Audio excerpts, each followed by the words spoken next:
नमस्कार साथियों। आज मैं ये वीडियो विशेष तौर से जारी करने जा रहा हूँ।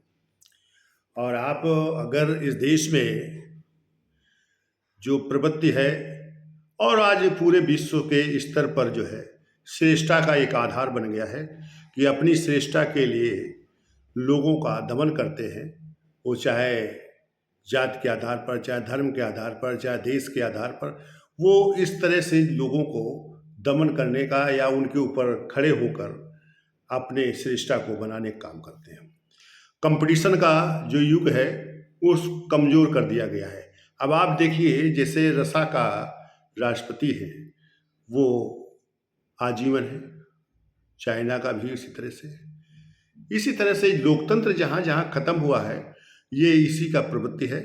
और भारत में भी वो स्थिति एक आधार कर बन रही है, क्योंकि जो लोगों को दमन करके, लोगों को अधिकार छीनकर जो श्रेष्ठता बनाई थी उसको पुनः स्थापित करने में लगे हुए हैं। आज विश्व स्तर पर वो बुद्ध का संदेश देते हैं, एकता और अखंडता की बात करते हैं, लोकतंत्र की बात करते हैं। और आंतरिक स्तर पर लोकतंत्र तो चाहते हैं, लेकिन वो जाति और धर्म के आधार पर चाहते हैं, अपनी श्रेष्ठता को बनाना चाहते हैं और दूसरे के अधिकारों को खत्म करना चाहते हैं। जैसे देश में के अंदर देखा जा रहा है कि एक ऐसी प्रवृत्ति जो चल रही है वो लोगों को भयभीत कर रहे हैं, डर में साया मिला रहे हैं। वो अगर मुझ रखने का काम करता है, रखाने का, तो उसको मार दिया जाता है। वो अगर शादी में अपनी घोड़े पर चढ़ के जाना चाहता है तो उसको मार दिया जाता है। वो बहन बेटी अगर सज धज के या खूबसूरत है तो घर से बाहर काम के लिए निकलती है और कहीं फंक्शन में जाती है तो उसका बलात्कार किया जाता है और हिंसा कर दी जाती है, जिससे गवाह सबूत न मिले।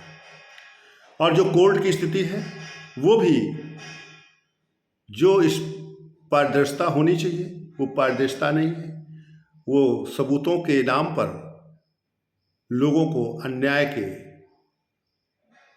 अंधेरे में ले जा रहे हैं। निर्णय ऐसे हो रहे हैं जो मानव के विरोध में है, मानव को दमन करने वाले हैं। और देश में भागीदारी का एक स्वरूप जो चल रहा था उसको इतना समाहित होकर भागीदारी की बात करते हैं, लेकिन भागीदारी का सिद्धांत कोई नहीं है, काम कोई नहीं है।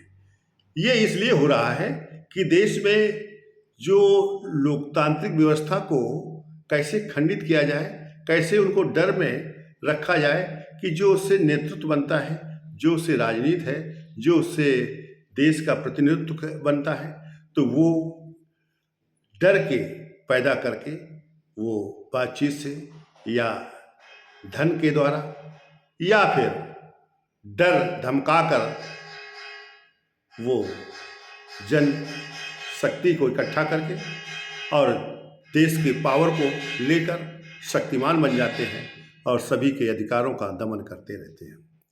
तो साथियों, एक ऐसा उसमें सोच निकाली गई है, एक सोच पैदा की गई है, एक ऐसा शोध किया गया है जो राष्ट्रीय भागीदारी आंदोलन के देश में जो आरक्षण का माहौल है। आज आरक्षण वो लोग ले रहे हैं या उनको दिया जा रहा है जो इसके पात्र ही नहीं है। आज आरक्षण की जो पात्र हैं, जिनका हजारों साल से अधिकारों को छीना गया है, उनको दमन किया गया है, उनके लिए ये आरक्षण की व्यवस्था की गई थी, उनका अधिकार नहीं दिया जा रहा है। आज तक उनकी जो सीमा थी, जो उनकी संख्या थी, उसके अनुपात में था, तो वो आज तक उनकी संख्या के अनुपात में पर्याप्त नहीं हो पाया है। और उसको किस तरह से रोका जाए, ये व्यवस्था बड़ी तेजी से उभर रही है, बनी हुई है।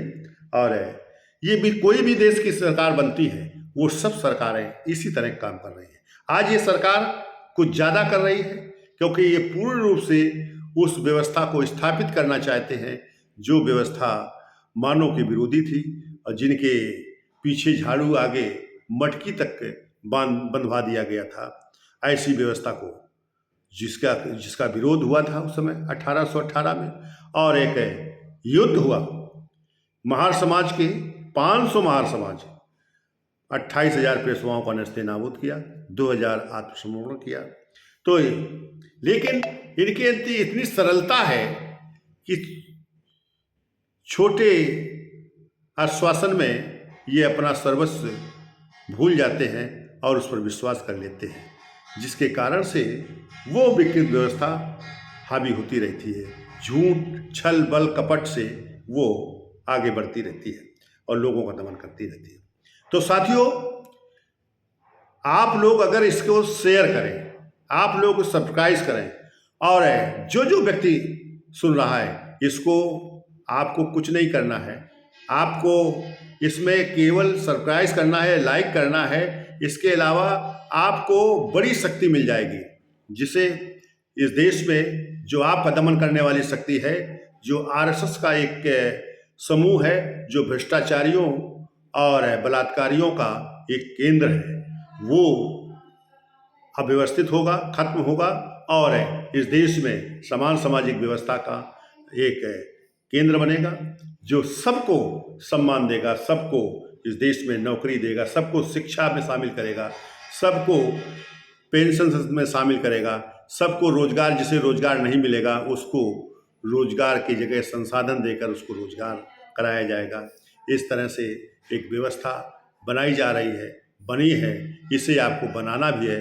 तो उसमें केवल मात्र ये है कि सदस्य आप जैसे बनते हैं आम जगह, उसी तरह से आपको सदस्य बनना है, और उस सदस्य का एक स्वरूप बदला जा रहा है। वो तकनीकी आधार उसमें पैदा किया जा रहा है कि उसको एक मल्टी लेवल का एक परिचय पत्र जारी होगा, जो हर स्तर को देखेगा और हर स्तर को सामान्य करेगा, वो उसको कार्य में परिवर्तित करेगा, और आपकी जो रुकी हुई पावर है, जो एनर्जी है, जिसे काम नहीं मिल रहा है या काम से अलग किया जा रहा है, उन सबको काम से जोड़ा जाएगा। इस देश में सबको रोजगार से जोड़ा जाएगा।